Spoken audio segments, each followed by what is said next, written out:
by introducing my two co-hosts. Here they are. We have Aaron Campbell. Happy Turkey Day. And Ruben Bressler. Hello. Hey. And so we also begin the show each and every week by talking about the first pick. And the first pick this week, what everyone's talking about, Grand Prix Pittsburgh. Some people had a bad time. They didn't have the greatest experience in their lives, and as a result, much teeth was gnashed.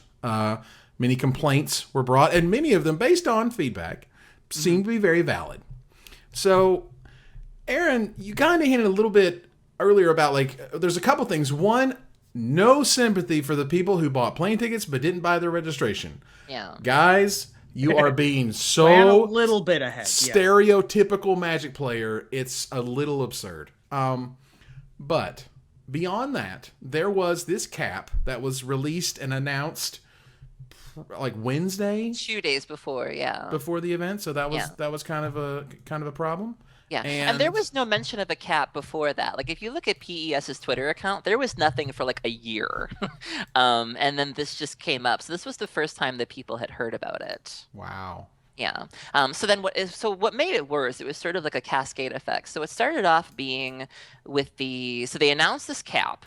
And then shortly after that, they were like, well, we're going to have these side events on Friday. And if you win these side events, you will earn entry into the event on Saturday. And people were like, wait a minute, girl. You just told me that there was a cap and that the cap is full and we can't even register online. We can't register through the official channels. But you're having us pay for side events where we could possibly win a spot in the supposedly capped tournament. Right. That didn't rub people the right way at all, because then it's like, oh, wait a minute here. That's pretty fishy. And then the was not a side good events, and then the side events that did fired very slowly. There was a lot of time in between rounds. Judge calls were taking an unusually long time. They had a hard time finding space. They were moving side events after they'd started. Typically when you start a side event, there's that 2 minute, sort of that field trip where you're all trying to find a blank table. They had found the table. These people had sat down, played round one, and then people were like, oh, we got to go. And it's like, what? I got to pack up in the middle of a side event? And that was just the start of their problems, really. Yeah, I've been seeing a bunch of tweets all weekend. I wasn't really paying very close attention to this particular weekend's GP, but whenever I went on Twitter or whenever I went on Facebook, people were like, yeah, there's just a lot of things going wrong, more so than usual. I'm used to GPs where some things go wrong. A Grand Prix is very difficult to run. There's, Evan knows, and I've helped run a couple Grand Prix too. Yeah. It's not an easy task to run a Magic tournament of that size. And so there's always going to be some problems, but the rate at which I kept seeing different things going wrong seemed significantly higher for this GP, which surprised me personally, because PES, Professional Event Services, is my home tournament organizer.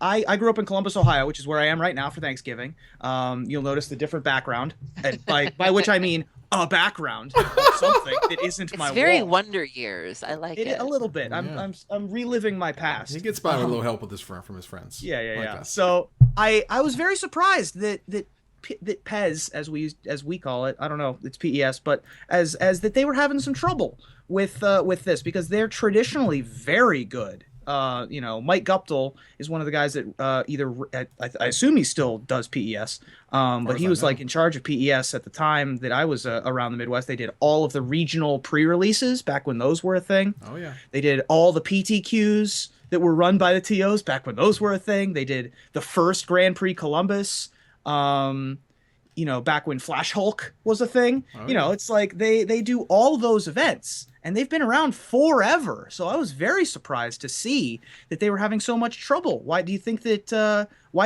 they were having so much trouble with this event in particular? I don't know. I mean, there were other issues. Rounds were taking well over 30 minutes past end time to rotate and to move on to the next round. There was an issue with the bathrooms. I had a lot of female players upset. I'm not really sure. The only thing I can say is that I hope that, there's been a lot of talk about next year and how they're planning on, SCG's on board with this as well, having less events, and that way being able to really focus on making each one quality. Right. It just sounds like an organizational issue, and I don't know. That's the tricky thing about situations like this, is everybody wants to point the finger, and a lot of times the TO gets the brunt of it. But I'm not really sure it's entirely on the TO. Like, you have to wonder how much of it falls on the venue, how much of it falls on WotC. I really do think there's enough to go around. And the one event that I played in with PES, I didn't have a problem in either. So this was really shocking to me. Yeah, I was pretty sure. I mean, also PES is a little further east than Pittsburgh's a little further east than PES I'm used to. Usually they sort of fell right in the middle. Indianapolis was about as far west as they would go. Then you start getting into Pastimes area, and then they wouldn't really go into Pennsylvania. They did Ohio and Kentucky and some Michigan events and stuff like that. Maybe it has something to do with it being further away from their normal base of operations. But again, I haven't lived in Ohio in 4 years, so I'm not as sure on any of that.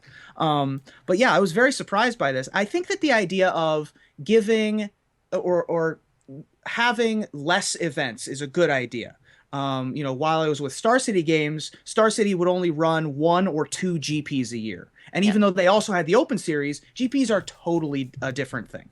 They're just like, they're conventions, right? They're less tournaments and more cons. And there's a whole lot more stuff going on at a GP than there is at an Open. And so they're tougher to run.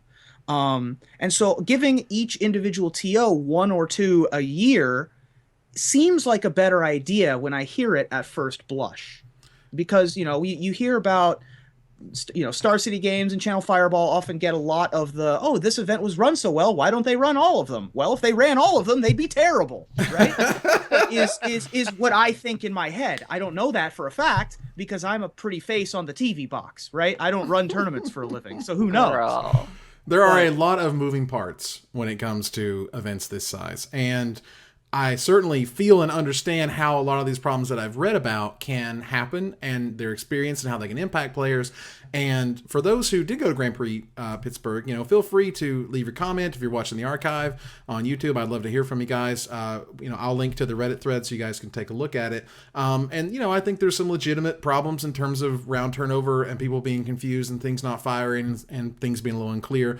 I think the real killer was the cap. The cap beyond all other issues that happen. It's always the killer. With every GP where there's a cap, everyone's like, there's a cap? How dare you? Right. You can't have 9,000 people there and have no problem.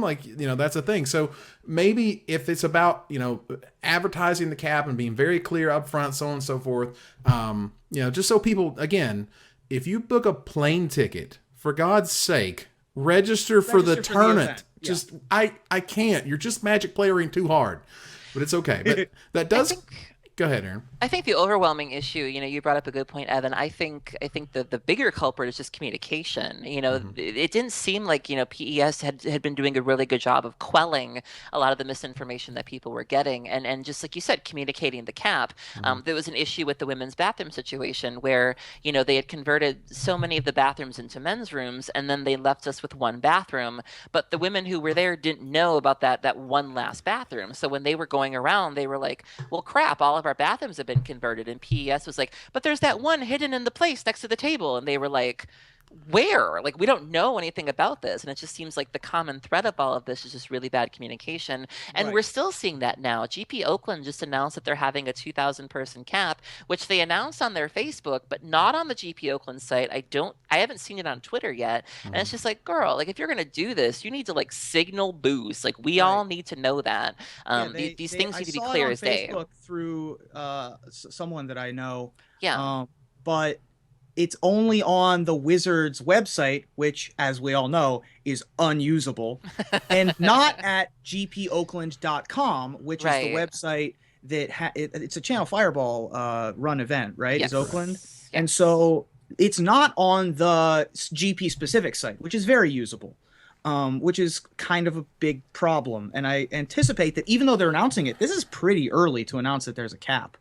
We're still 2.5 weeks out. Or 1.5 weeks out, or I don't know how to math. No, it's in January, right? Yeah, it's the first weekend of January. January so then 7th we're like 8th. 8.5 weeks out. Yeah, I still don't know how to math, but no, you're still mathing wrong. But it's okay. This is really early. It is. Well, it's very early, and it should be very early, and it should be very clear, and it should be very communicated. And it's one of those things that it's difficult to kind of promote that there's only X people signed up or there's only Y people, or, like, it's exciting when it gets near the cap. It's not exciting when there's like 500 people registered right now. Right. It's like, well, okay, no worries, guys. There's only 500. There's 1,500 people who won't wait to the last minute at all. Yeah, exactly. I mean, and so that's kind of the thing. So a cap being advertised is one thing. I think kind of, just saying like, oh, BT dubs, we're out of space is not good. And well then pouring salt in the wound of like saying, if you're going to be out of space, be out of space. Don't say we're out of space, but not for these individuals who pay for side events and can earn a spot in the thing. Don't do that raffle crap. So this brings up another topic that has come and gone every once in a while in the magic world, which is what if we make entering a Grand Prix slightly harder, not with like entry, like not with like tests or anything where you have to have your sleeves this thick to enter the tournament. No, but what I'm saying is raise the entry fee, right? If you require everyone to buy the VIP package, and spend $150 to enter a Grand Prix, less people are going to enter the Grand Prix. You literally turn them into poker tournaments, right? Well, that's what poker tournaments have kind of become, right? Yeah, I mean, there are some poker tournaments that are for the people that, you can go down to your local casino and play a $100 tournament, or you can play in a $10,000 tournament in the summer, and that's a lot less people in general are going to be willing to fork over $10,000 to play in a tournament. And just like in Magic, people are going to spend 35, 50, 60, however much they are now. I think that I saw an announcement that one of the upcoming ones is going to be 70. Mm-hmm. But if you just make them all $150, give everyone a water bottle, give everyone extra play space, make it all a VIP experience, make the entire place VIP experience, you're going to have a smaller entry fee into the main event. And that means that the people that play in the side events are going to have more room, and you're going to have more judges for side events, and you're going to have more room for the cosplayers and for the artists and all the other accoutrements that come with a Magic tournament. So do you think that that's a solution here, or would the backlash to making it $150 to enter a Grand Prix be too high? Go ahead, Evan. It's been bantered about a lot. It's been discussed a lot. It's been one of those things where, I think that most are just not going, like, they're kind of waiting for someone to do it first, and it feels like no one wants to be the person who makes the $150 entry and then it doesn't work. But at the same time, for many, many, many years, we lived in a world where you didn't get the Grand Prix playmat as part of the entry package. And it's one of those things where we have the ability to say, this Grand Prix is going to be 1,000 people, and that's what the Grand Prix is going to be. And you're going to say, but you have prizes, up to 3,500 plus people. Like, what's up with that? We're never going to get that amount of well, yeah, you're not going to get that amount of prizes. Deal with it.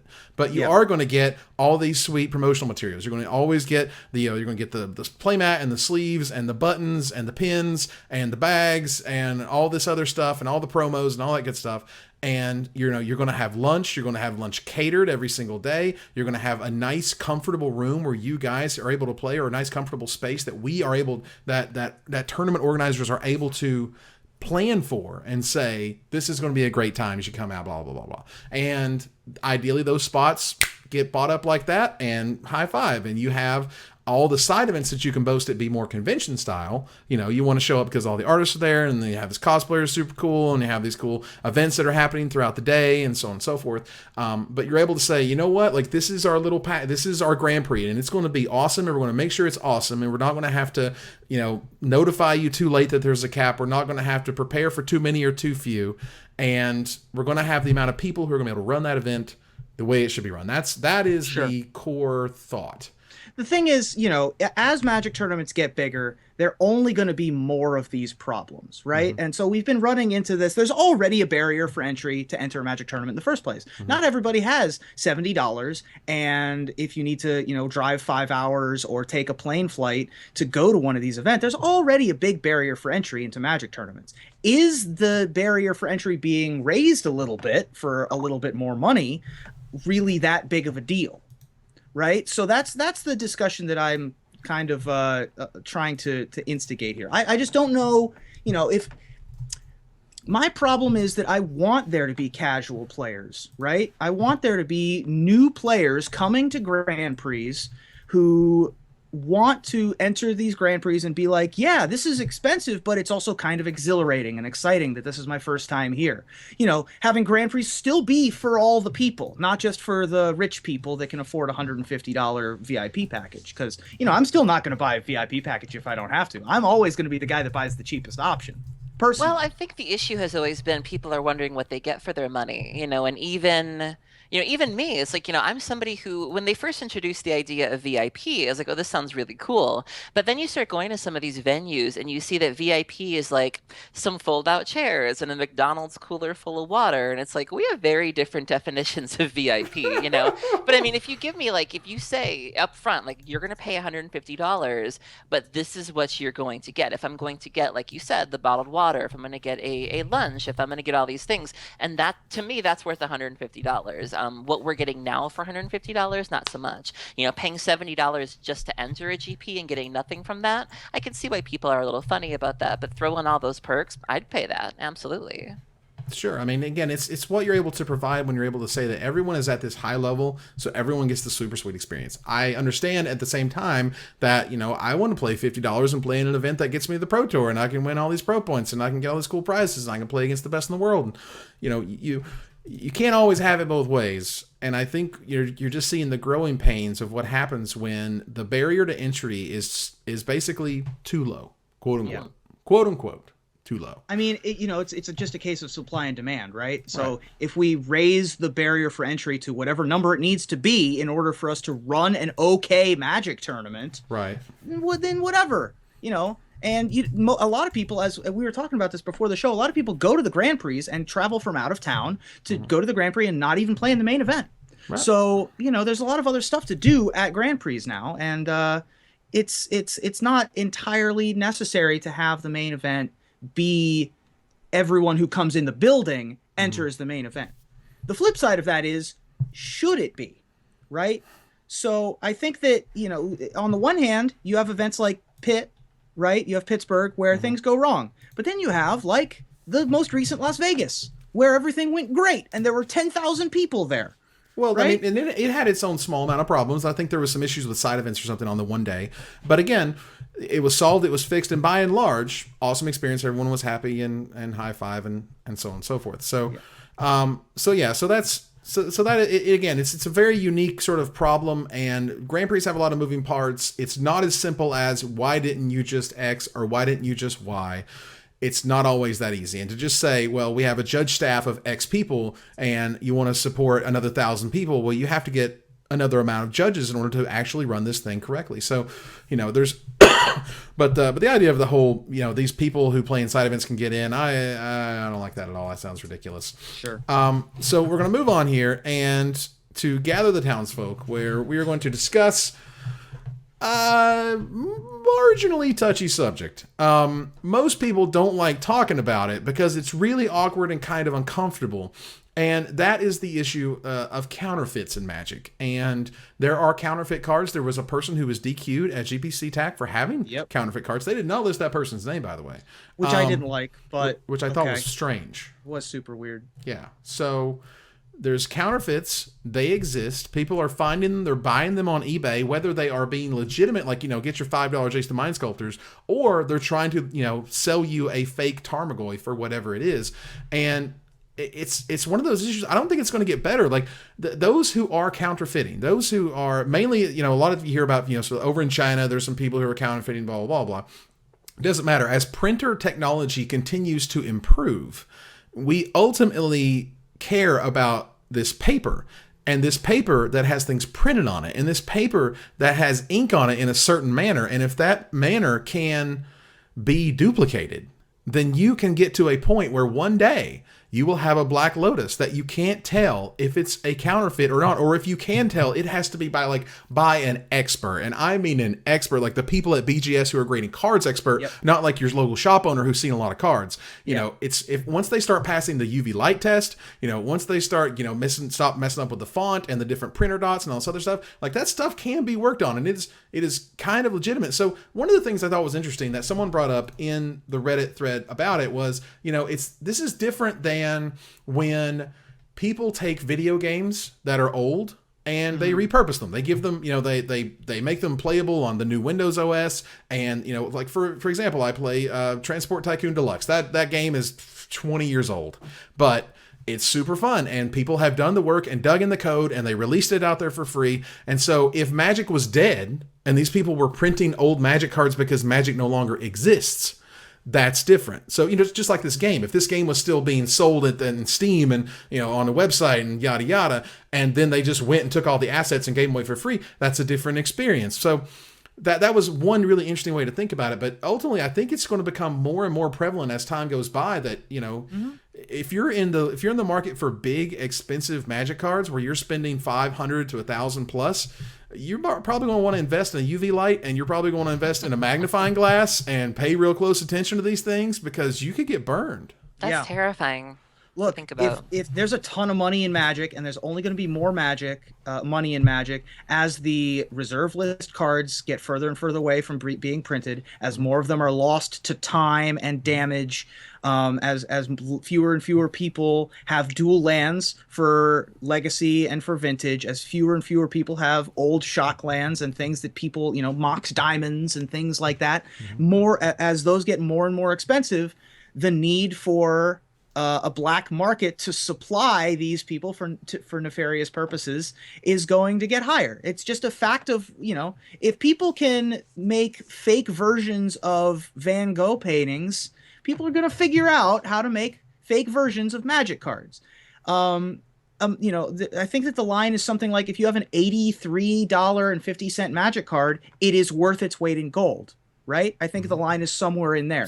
This is an expensive business, and there's certainly going to be a black market arise around this kind of thing. One thing I wanted to quickly point out is that the guy who got banned in CTAC specifically was knowingly using counterfeit cards. Not that he was using them and that he was found out, but he was banned for knowingly using them, which is a difference that I think is a necessary one.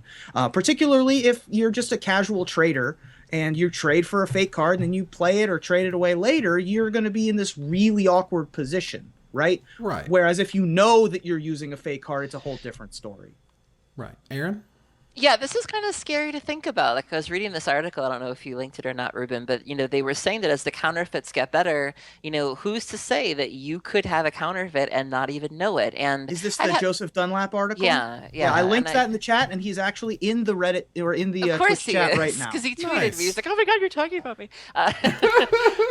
What a guy. But no, that's just that, you know, I've been having a really difficult time just trading with people, which we may talk about later, and just, you know, people who are so, you know, conscientious when they trade now. And now it's like, you know, before you could sort of trade with somebody and you didn't have to worry about someone like taking your card and like turning it over and scrutinizing it now. And, you know, to me, it makes trading a little less enjoyable when people are being that particular. And people who are paranoid of fakes, well, there's a spot on that card that's not supposed to be there. This could be counterfeit. I don't want to trade with you. And it's like, you know, I don't want to have that feeling of, you know, going up to somebody and going, oh God, are they going to be looking for reasons to not trade with me? Or is it going to make me self-conscious? And, you know, trading is supposed to be a social activity. And I think this is one of those things that really serves to kind of take away from that. Right. And now we're getting to this point where, you know, the Reddit thread is that how convincing these latest ones are.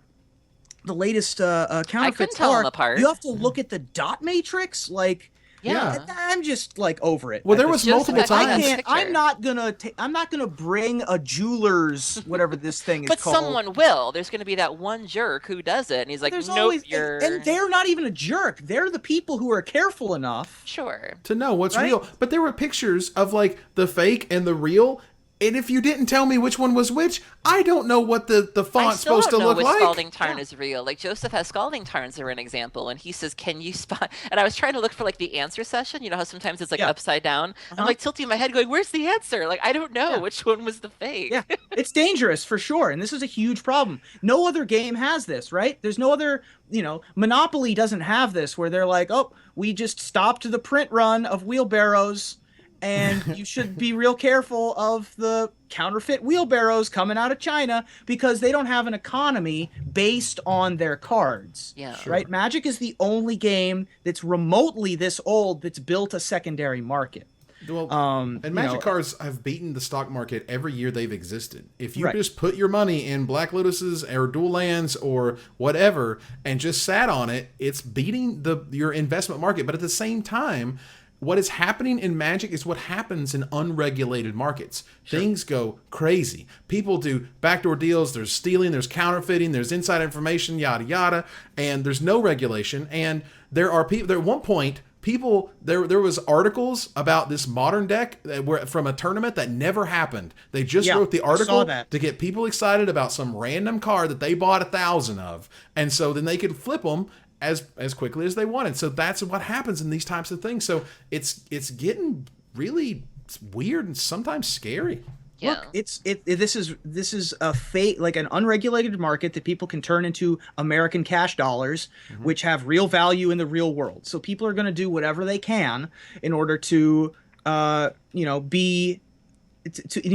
order to get a leg up. And so there's a number of things that you can do to protect yourself, I think, is the most important thing. The first is you should become friends with whomever near you is an expert. And by expert, I mean someone who buys and sells Magic cards at least for part of their living. If you have a friend that is a very serious trader or a store owner that sells things online particularly, if you're a local store owner, you probably also know what to look for, but it's possible that you don't have the expert eye that a lot of people do. So become friends with that person. If you want to, use it as sort of like a hobby. Learn yourself. But at the very least, find someone who knows what they're doing so that they can look at expensive things as you come across them. Yeah. The other one is to just build a base of people that you know in your local trade area that you know won't cheat you, right? So there's, you're going to find some unsavory people in Magic. It's going to happen. But there's a difference between unsavory and downright scum. Also, right? also on eBay, you have the worldwide marketplace. You know, you can have pictures all day. But if the pictures look good and you get them and they're the way they are. The other half of why Magic is so unique is that it's very liquid. There are no registration numbers. There's no serial numbers on cards. Yep. If I take your Black Lotus, to insure Magic cards, it's very difficult to insure Magic cards. You can do it, but it's you can not do easy. it, but it's super tough. Yeah, it's super tough. Most of your insurance companies are like, I don't understand what you're talking about. This is ridiculous or whatever. but again, and if you have your Magic card stolen, very difficult to work with police because they're like, this is a children's card game, blah blah blah blah. It's not respected amongst sort of like the non-Magic players of the world, or even who understand what Magic cards are. And you can turn it around, you can buy it, you can sell it, and it's just a piece of cardboard that passes between hand to hand. And at the end of the day, there's no sequence of this person had it and was registered this way, this person bought it here, and it was this card in particular. It was just a Scalding Tarn. It was not your Scalding Tarn, number 2784D9J, Yeah. And that can be a problem. Yeah, I mean, it's possible that something like that could exist in the future. We've already added the little hologram to the bottom center of a card. It's possible that we could add a tiny computer chip into every copy of every rare. But come on. Like, is that something we're going to do? If it gets cheap enough. Well, like, it's not just have to be, it could just also be a barcode or any sort of significant, unique identification. Again, XJY9742, on this in super small type at the bottom, for Liliana. If you cared enough to, look at those things and it had that type of serial number on it, that's important. And, the hologram stamp is a big step forward because, duplicating the hologram stamps will be very, very difficult. But they're going to try. But at first, they definitely want to try to, reproduce the printings of Revised and Unlimited and Beta, because that's where the crazy, crazy money is. And again, you get to the point where counterfeits need to be talked about, understood. If you're using them and you're like, ha ha ha, I bought this Tarmogoyf for $10 and doesn't it look real and it looks sweet, and then you get DQ'd, it's on you. But like, if you accidentally get them, it's not on you. It's you got scammed, or at some point in the chain somebody got scammed, and it's unfortunate that you probably paid full price for what is a knockoff. Yeah, it's sad. I mean, you're going to get arrested if you use a fake $20 bill. You're going to be the one that gets arrested because you're the one that got caught with it. It's just that I mean, that's an awful way that the system has to be, but it has to end somewhere, right? The buck has to stop somewhere, and it usually ends with the person that ends up with it rather than the person that makes it. And it's very difficult to trace them back. And so this is just an issue that's going to just get worse as we move forward. Luckily, it hasn't really permeated the Pro Tour yet, as far as we know. But it's certainly, I mean, as we just saw, it was in a Grand Prix. It's happened over the years. I know that I have some judge friends that have found fake versions of cards over the years. So in competitive play, and so it's only going to become a bigger issue as we move forward. And the best thing you can do is educate yourself as much as you can. Yeah, I'm not trying to panic people. All I'm trying to say is you need to be aware this is a thing and stuff. And Magic cards are worth a lot of money. They're valuable. They're collectible. The unique thing about Magic is also that Wizards respects the secondary market. You want to see who doesn't? Go to Konami, where they print all the mythics and they ban all the last mythics, or they reprint the previous mythics as commons, because screw you, that's why. And that's, they don't care about the secondary market. They just want you to buy the latest thing. They want you to buy as much as they can of it. So whatever. Wizards, as a part of respecting it, keeps the value very, very high. That reserved list is still intact. They haven't reprinted these cards that are very valuable, that would be very sought after, that would create products that would be high, big sellers. They don't do that. What they've given us is stuff like Expeditions, which is it's a very unique, exciting, it sells packs for the company. It makes an amazing experience when people open them. It's something super pimp that people can be proud of. Those are unique ways to do it that doesn't just say, well, we're just going to reprint everything all the time. Yeah. So, Aaron, any final thoughts before we move on? This sounds kind of shallow, but like, I think of fake cards, like I think of fake purses, where it's like, I can't help but think of I never thought I'd talk about this on a Magic show. I can't help but think of this scene, buckle up, the scene from Sex and the City where like they were in Sun Valley and there was this dirty old man who was selling like fake purses out of the trunk of his car. And Carrie was like, even if I bought the purse and nobody else knew it was fake, I would know it was fake. And like, that's me. Like, even if I were to buy like a fake Mox or something and people were like, oh, we can't tell the difference, I would still know and I would feel dirty. And I just can't. Yeah, it's not just about, and there are people who will buy it knowingly. They will like, yes, I want to. Sure. Or people would like have these intentions where they're like, I want to build a cube and I don't have Jaces and I don't want to print out a piece of paper and put it in the sleeve. I get it. But again, it's one of those, you can't, those loopholes can't exist. Well, I couldn't even buy gear when I played World of Warcraft. Like when I played World of Warcraft, there was this thing where like you could pay for dungeon runs and like you could pay somebody to like take you through a raid instance. And like there were people that would get the gear and they're like, hey, do you want to come and get your tier 12 helm? And I'm like, ew, like I paid somebody for a helm. And they're like, Aaron, no one's going to know. I would know that I didn't earn that kill. And over the history of Magic, people will cheat to do anything. Yeah, just can't. And they will cheat in any imaginable way. And this is another way that people can cheat. Yeah. There will be a market for it, and there is money to be made. Yeah. It's going to be a fact of life now in Magic, unfortunately. It's one that's only going to continue to honestly exacerbate. It's going to get worse, and the best that we can do as normal citizens is just be educated and keep an eye out for it. Particularly judges. It's going to be a tougher thing on judges because this is if you're with your friends and your kitchen table, it doesn't really matter if you have a real one, right? Like I use proxies all the time. Your friends aren't going to be like, this isn't a real. It's out the loop. No, my friends are pretty catty. Well, okay. My friends might not, personally. But if you're in a sanctioned Magic tournament, you have to use sanctioned Magic cards. And so it's a bigger problem for tournament organizers and judges than it is for normal citizenry, unless you're buying and selling Magic cards for a living.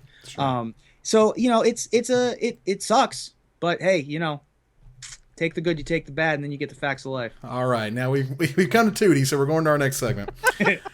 Tootie means move on. And Desperate Ravings is up next. So let's go from something that's really weird and kind of controversial and really awkward to something that I love and adore, and that is Pauper. I have found Pauper. I have come back to Magic Online. Now look, as the guy who quit Magic Online with the release of V4, and I mean, I quit it just like the turkey was cold, man. I hadn't touched that thing in years. Mm-hmm. And I went back, and it's not as bad as it was. There have been legitimate improvements.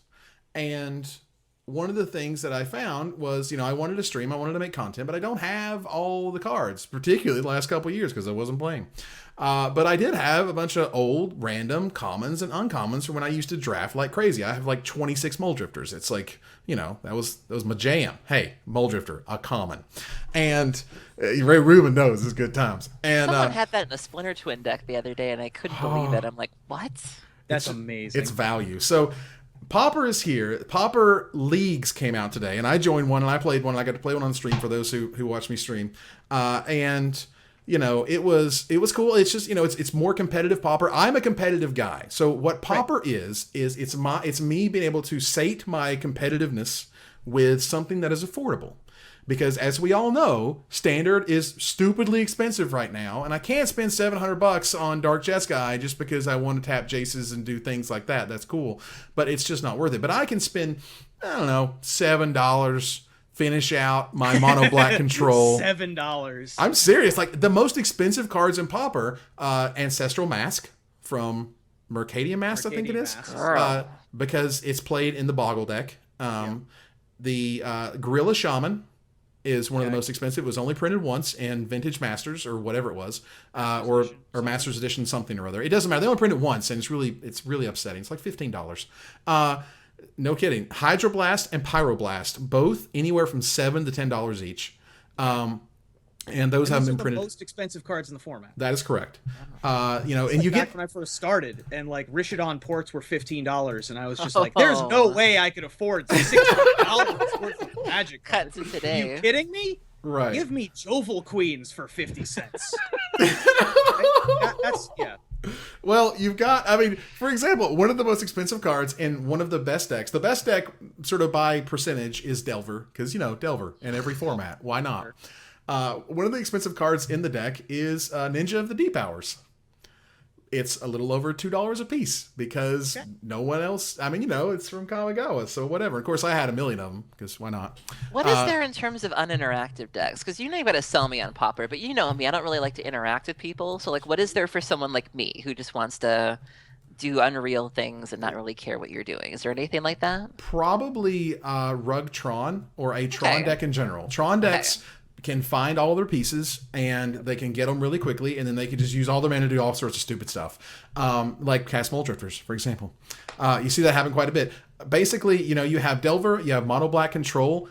Some of the Mono Black Control expensive cards include Kuumbaj Witches, which are from Arabian Nights. That was printed in one of the Masters whatever things. Come on, Kaja Foglio. Oh yeah, and so and stuff like that. So Chainer's Edicts, Unearth. Like Snap is very expensive, for example, from Urza's Saga. Just hard to find those commons. They're only printed once. But you have your basics of the format. It's kind of slowed down. Elves is very non-interactive. Elves is another one. I have the Elf deck, and it is brilliant. Oh, I was on the wrong side of that deck. Yes, I'm putting the list together in my head. There's got to be a Dredge deck. There is, but it's not very good. And I tried to play the Reanimator deck that Saffron Olive posted. And relics are everywhere. Relics are everywhere. Progenitus, easy to do. And ultimately, what you do is you work to get this fatty in the yard, and then you unearth it so you can get it back, and that's great. And then they journey to nowhere, and you have nothing left to do. You're just done. There's no. Part of the format is great because it's kind of so low powered and so low impact, and that's kind of the other half of it is when you're trying to do high impact things and they have cheap answers, you're done. Right. So I think that where I need sold on Pauper. Yeah. And I'd played Pauper before, and it's fine. And Magic Online, I've played Magic Online before, and it's also fine. It's like not what I want to do with my spare time.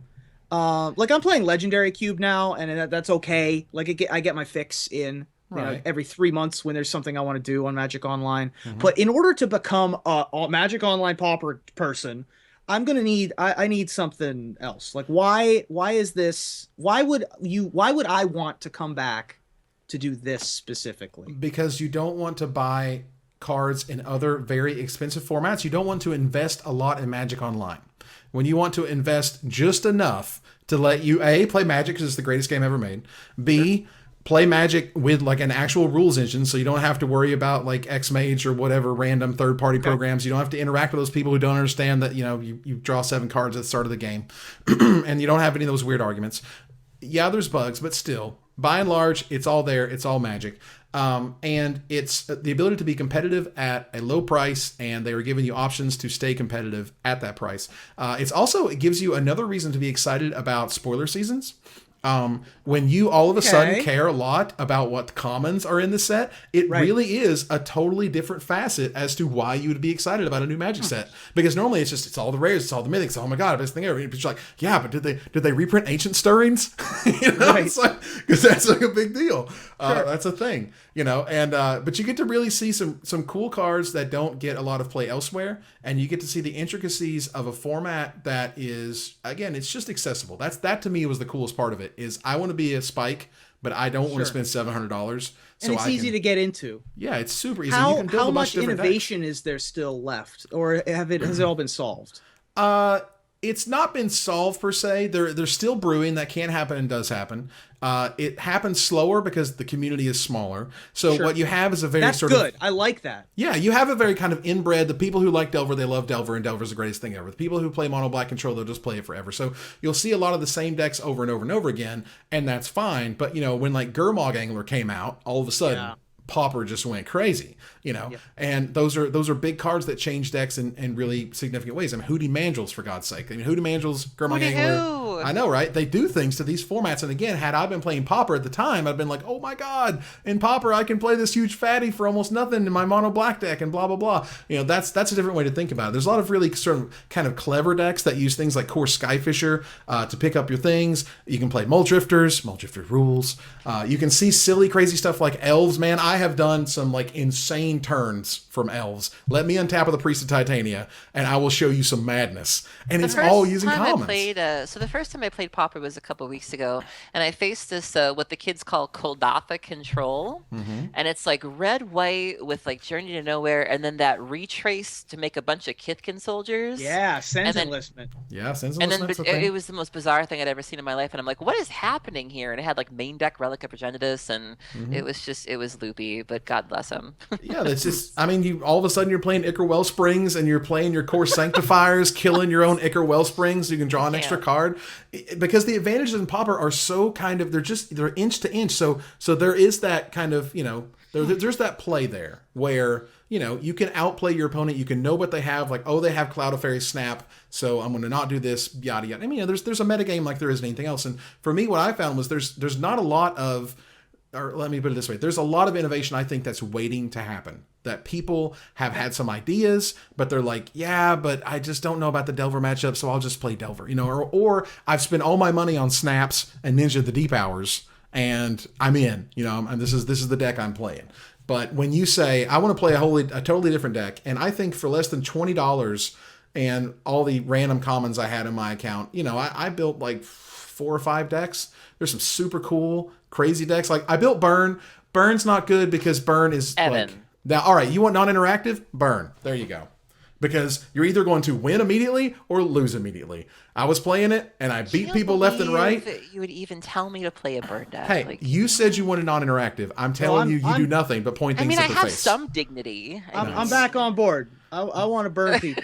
Dude, you got Fire Blast. Wait, is there like a mono red goblin like aggro kind of thing? There is some aggro lists, but normally they kind of, there's no Goblin Grenade, and Goblin Grenades you don't normally ban in real life Pauper events. So that's the thing. There's no Sinkhole because that's not not common online, and even though it is common in old sets. I think that the big selling point for me is that you need more synergies than you do in Legacy and in Standard and in Modern, right? Absolutely, and you really gotta you got to pay attention to like, you know, what interactions you have, but I think you just see a lot of really cool cards that don't see play anywhere else. Cool. You know, all of a sudden you're playing Fangren Marauders in your Tron deck because you need a fatty, and it's a 6-mana 5/5 from Scars.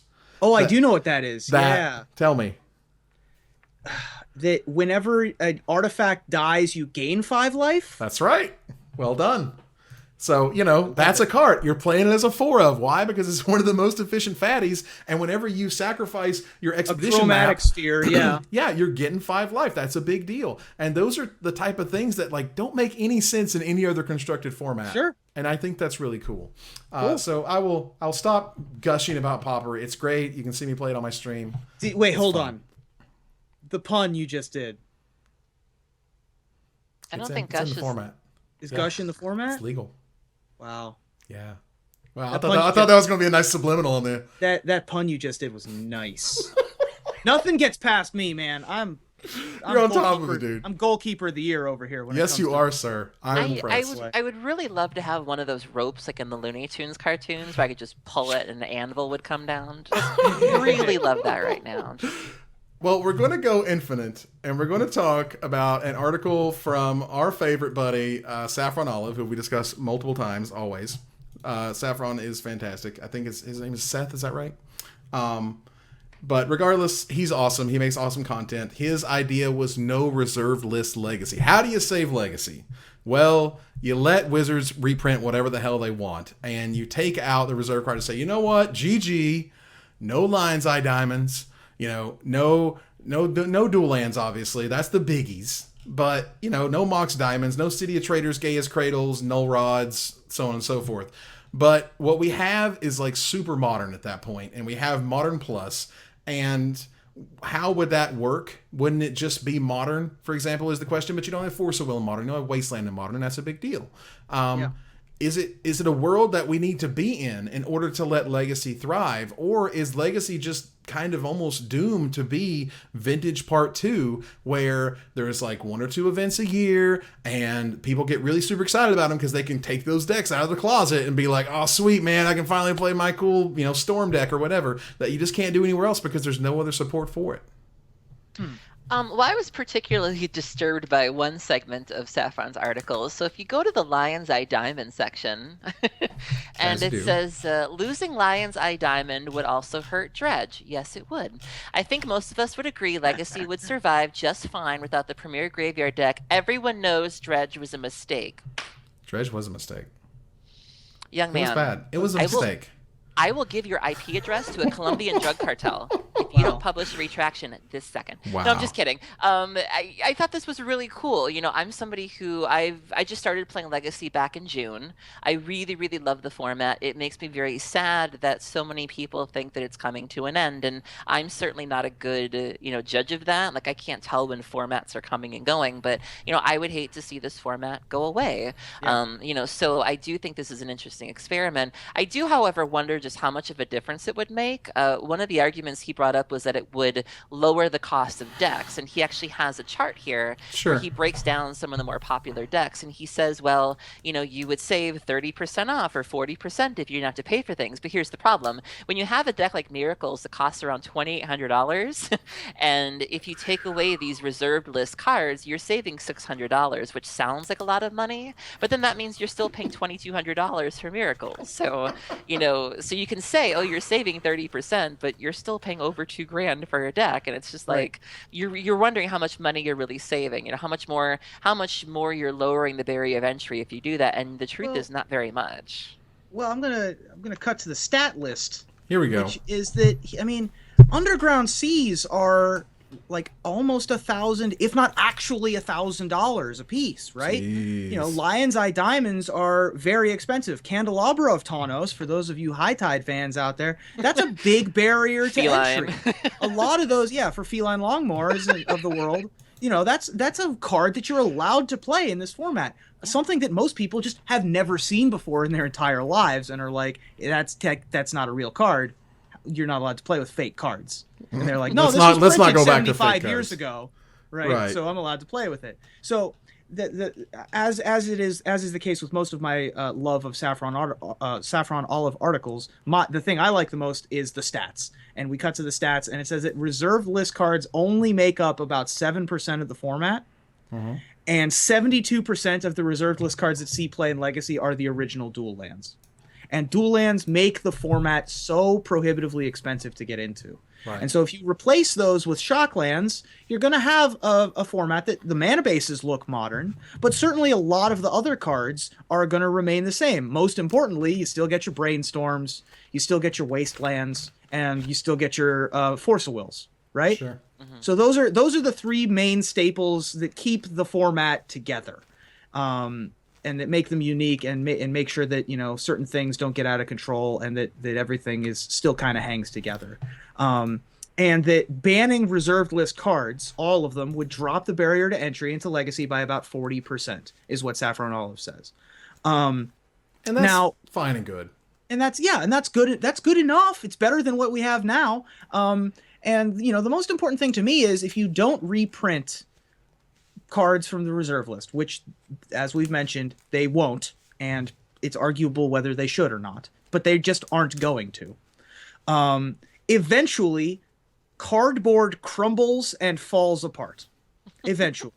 Especially when there's going to be a point where this card that I'm playing with is like 100 years old. Yeah. We'll be dead, but it will be there. There will not be enough playable cards. There just won't be. And so Legacy is currently and will in the near future more aggressively become a dying format. Sure. And one of the things that Aaron mentioned was that, you know, is everyone over Legacy? Is people upset or whatever? Like, all I know is at one point in time, it got so bad for Extended, I made a Magic show called Everybody Hates Extended because everyone hated it. No one hates Legacy, I feel, at this point. I think they're worried about it. They're concerned. It's, you know, a thing and something to talk about, but I don't think people don't want it to exist, which is at the time of Extended, it was just like, this is just like standard plus, and they hated it, and it was rotating still, and it was gross. So Wizards put a line in the sand, and when all of a sudden we got Modern. Yeah. My favorite quote from this is, "I would rather see traditional Legacy survive and thrive, but this isn't possible. Given the choice between no Legacy and no reserved list Legacy, I'll take the latter."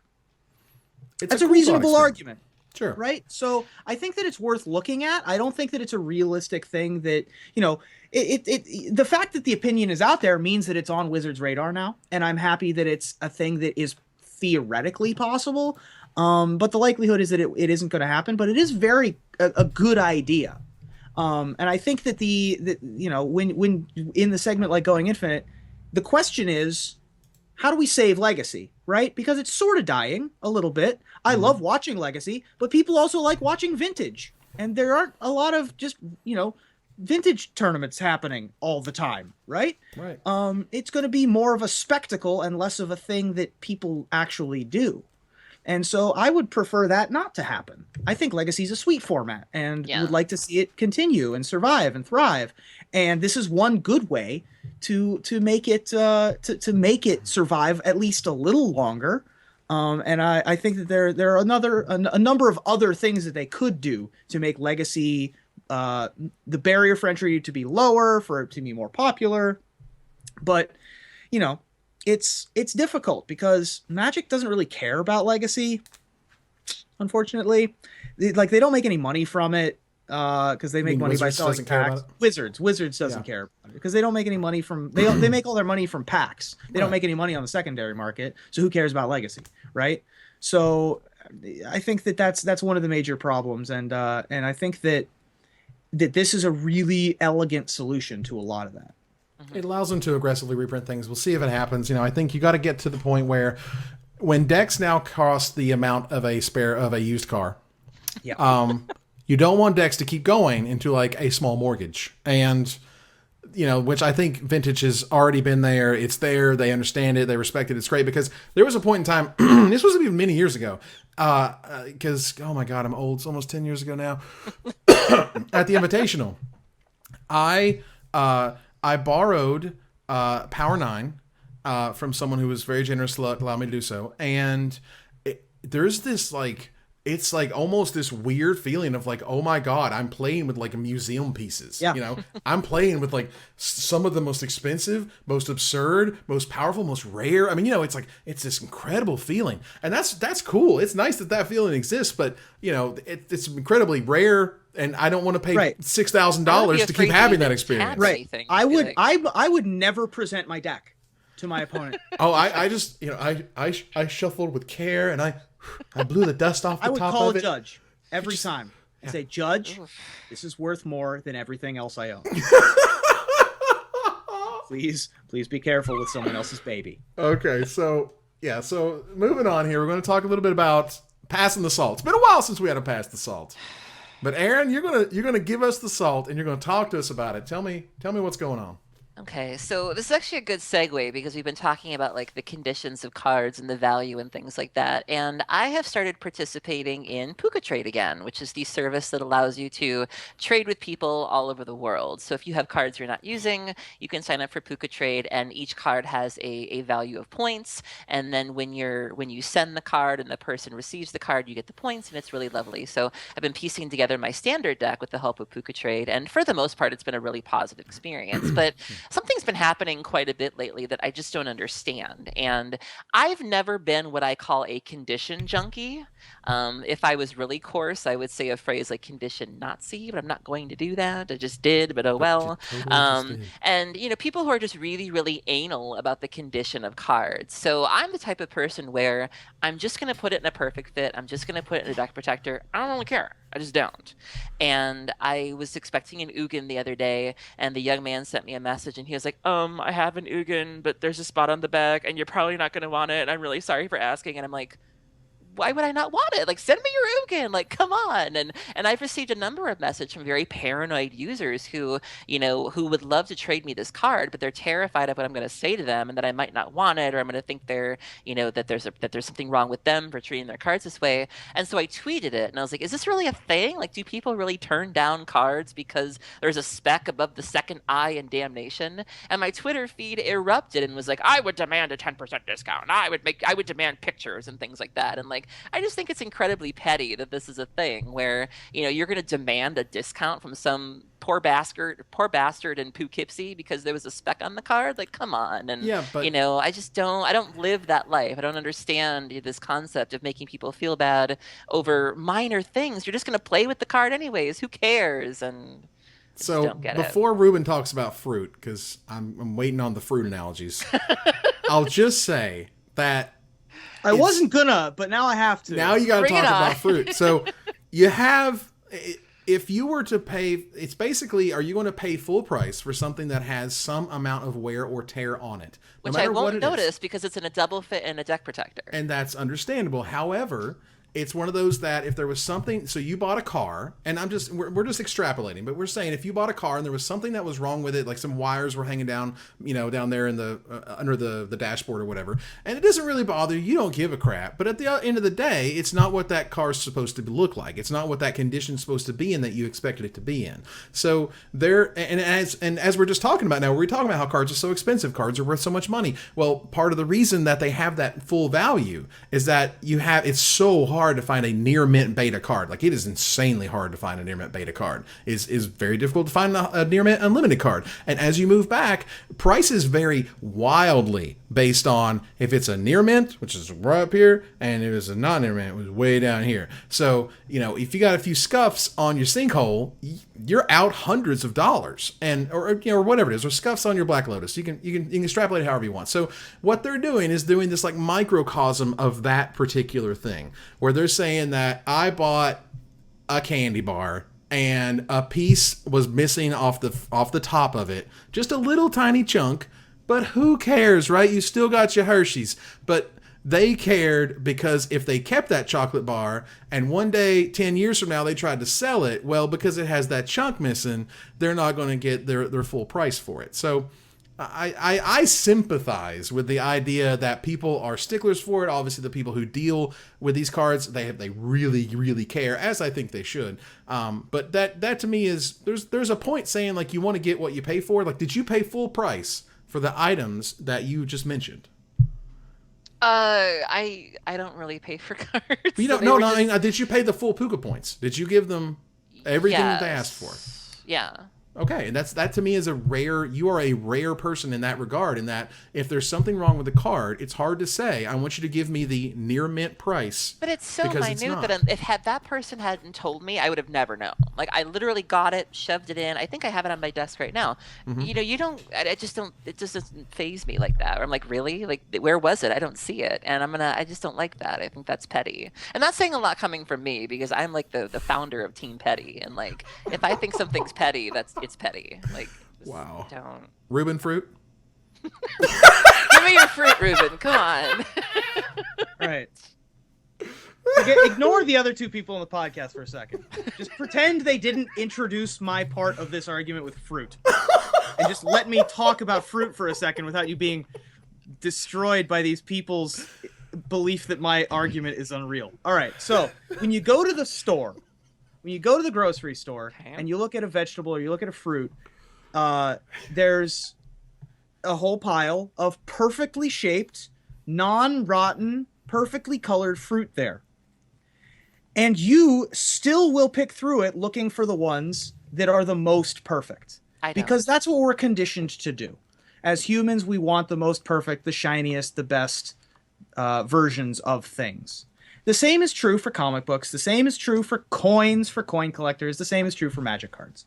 You want the most perfect versions. And there are people who, for one reason or another, want the most perfect versions. And there's a couple reasons, and one of the most important is that if it's currently in the most perfect version, then it has the highest likelihood of remaining in the most perfect version, or staying at least mostly perfect, than if you got one that is near mint or good, and trying to keep it at exactly that point. It's easier to take a mint card, play it a little bit, and it'll still be near mint by the time you're done with it. Right?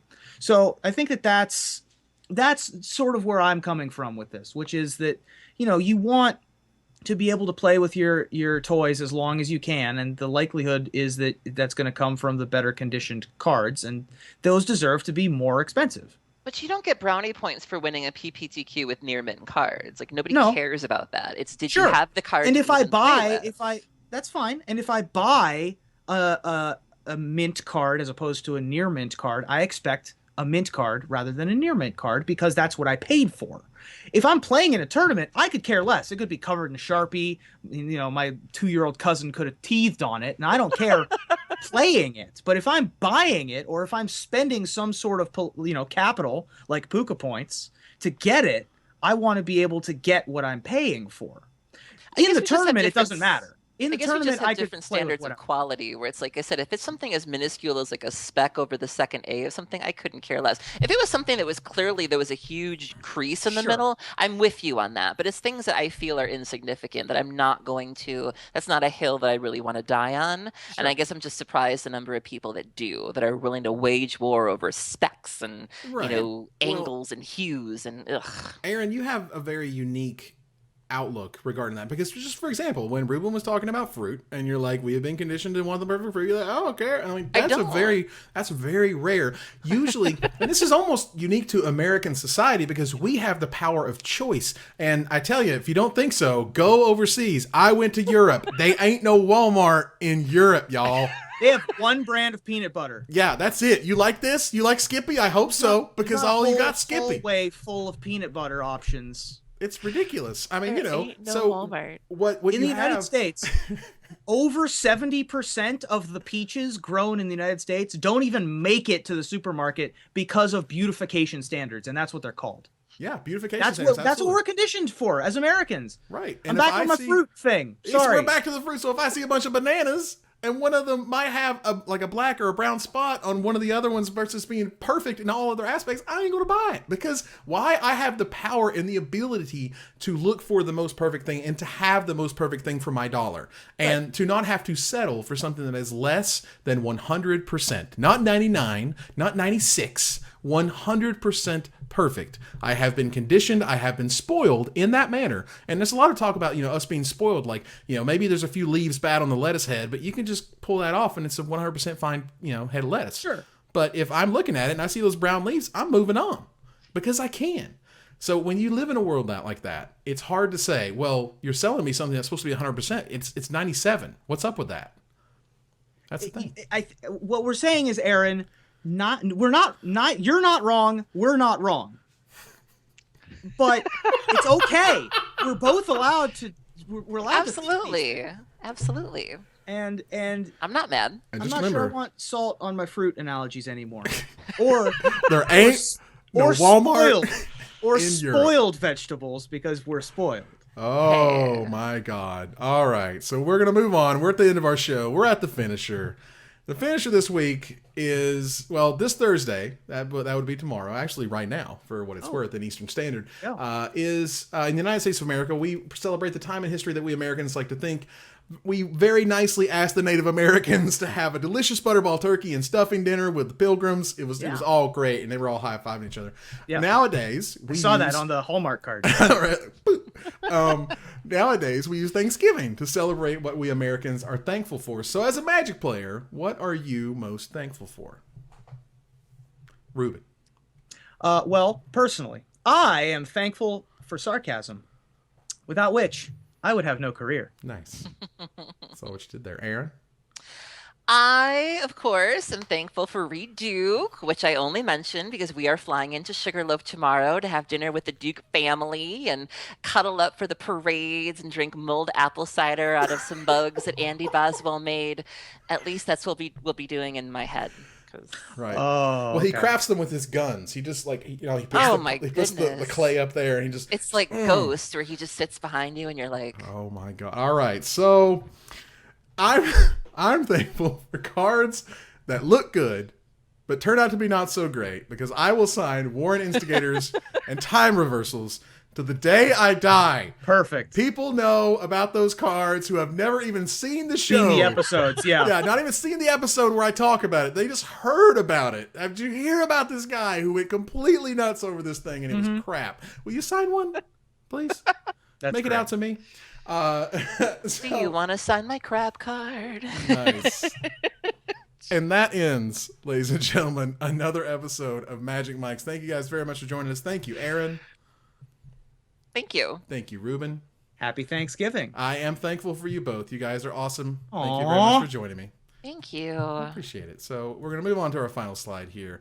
Thanks for joining us here, discuss all things Magic. I want to thank you guys for watching. I hope you support us at patreon.com/magicmics. You can visit our new website at magicmikespodcast.com that exists thanks to our Patreon supporters, or follow, like, tweet, share, subscribe, do everything social that tells people that we exist. Catch us online at twitch.tv/magicmics, on Twitter at magicmikescast, on Reddit at reddit.com/magicmics.